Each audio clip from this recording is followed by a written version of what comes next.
do today is one of my all-time favorites, but unlike most of my meals, this meal does not come together quickly, nor does it cook up in a matter of minutes. It's a very rustic meal called cassoulet. If you have the time to prepare this meal and you have someone in your family that loves a good hearty meal full of meat and flavor, this is the meal to serve, as it is a showstopper. So what I have in front of me are the basic ingredients that you're going to need. The meats that I'm using in this recipe are the traditional cuts of meat. However, you can substitute them, and I'll talk about that as we go through each of these ingredients. The first thing that I have in front of me is a whole duck. You can use chicken if you prefer, but duck is what was traditionally used. I'm also using andouille sausage. You can use a sausage of your choice, but I would stick to something similar to andouille if you can. And then I'm also using bacon. Now, some people will use salt pork, and one caveat is to make sure that you rinse the salt pork and you change that water out frequently over a course of several hours so that you can remove all the salt that has been imparted into this. Otherwise, your meal will be so salty you can barely eat it. And the other ingredients that I have here is our trifecta of vegetables. So that's going to be carrots, leeks, and celery. These leeks are leeks that I had frozen from when I processed my leeks. So the stalks I just cut off and I throw those directly into the freezer. And then I use them for meals like this where I don't necessarily want the onion in the meal, but I want that oniony flavor.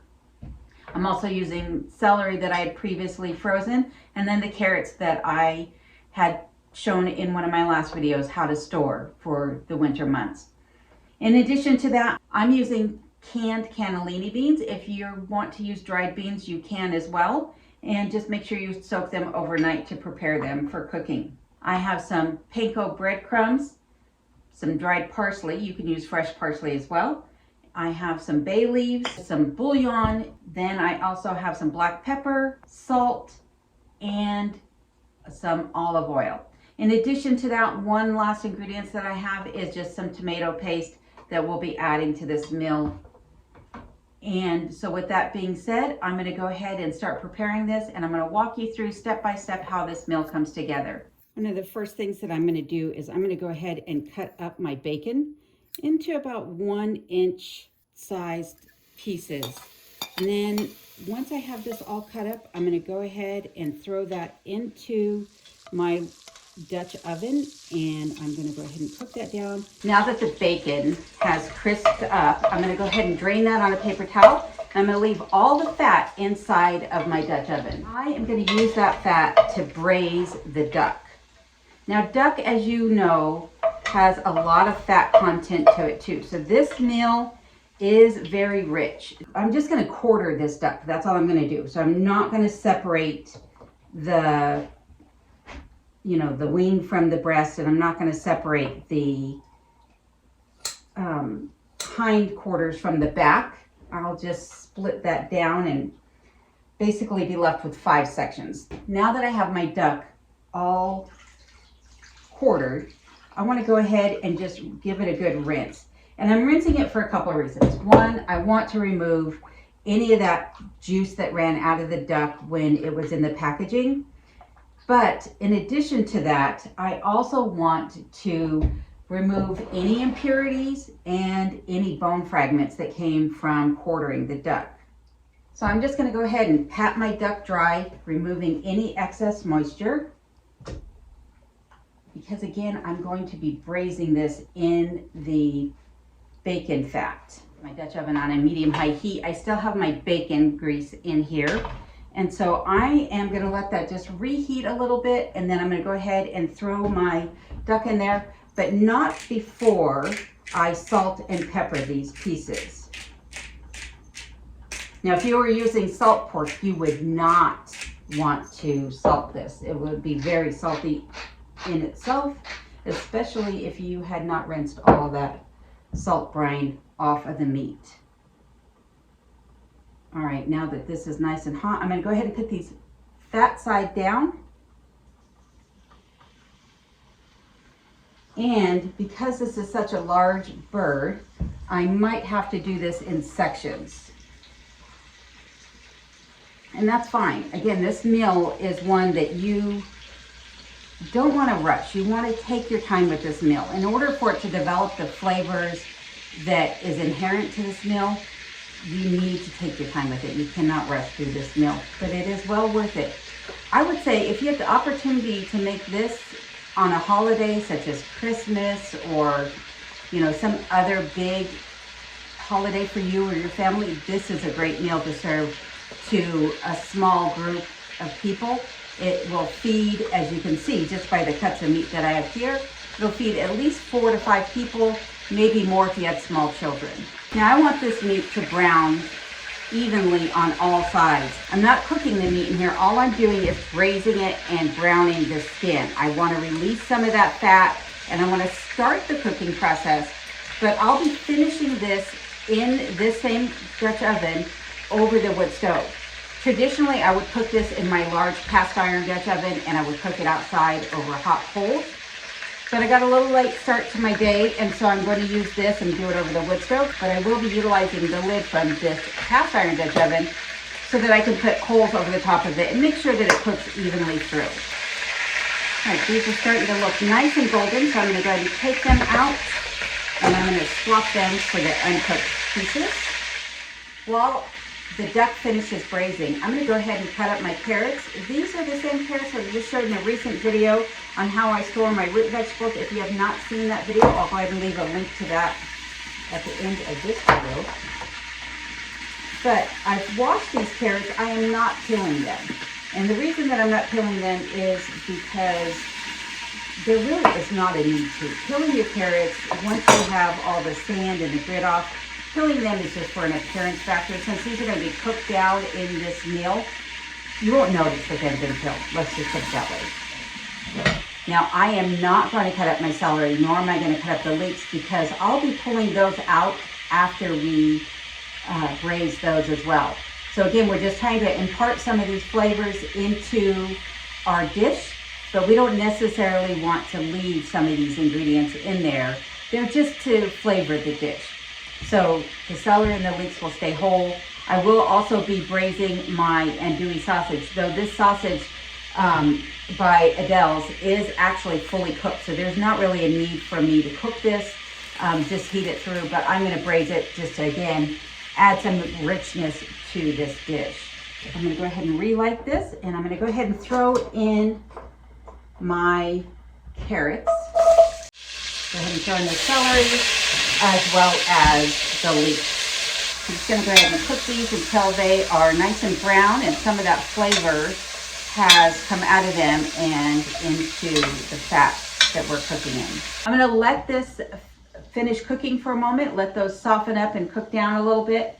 And in the meantime, let's talk about some of the other ingredients here.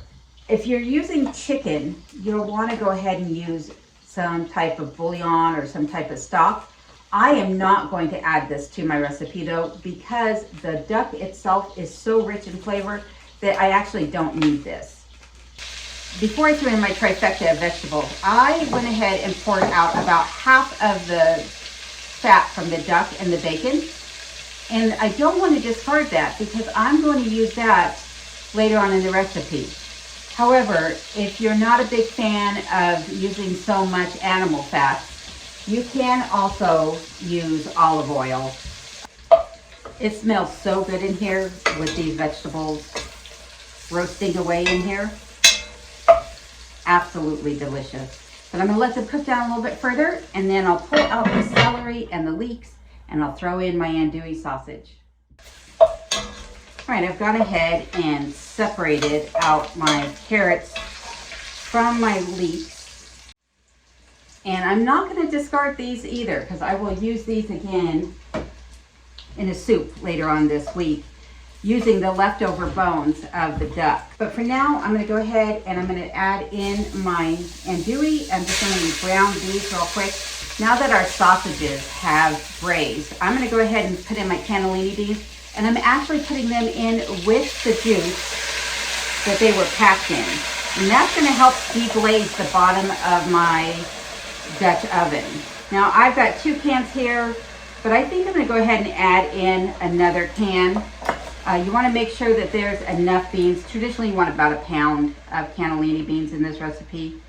Now that I have my cannellini beans put in with my sausages, I'm going to go ahead and add in about a tablespoon of tomato paste. And that tomato paste is going to help to balance out some of these flavors. So I'm just using Napoleon tomato paste. And this paste, if you're not familiar with it, this is a lifesaver because, you know, when I was growing up and we would make recipes at home, we would use the Contadina tomato paste and it came in those little cans, but you don't need a little can for most recipes. So this allows you to dose out the exact amount that you need, and then it seals up nice and tight, and you can just store this in your cooler or refrigerator. I'm going to also go ahead and add in some parsley flakes.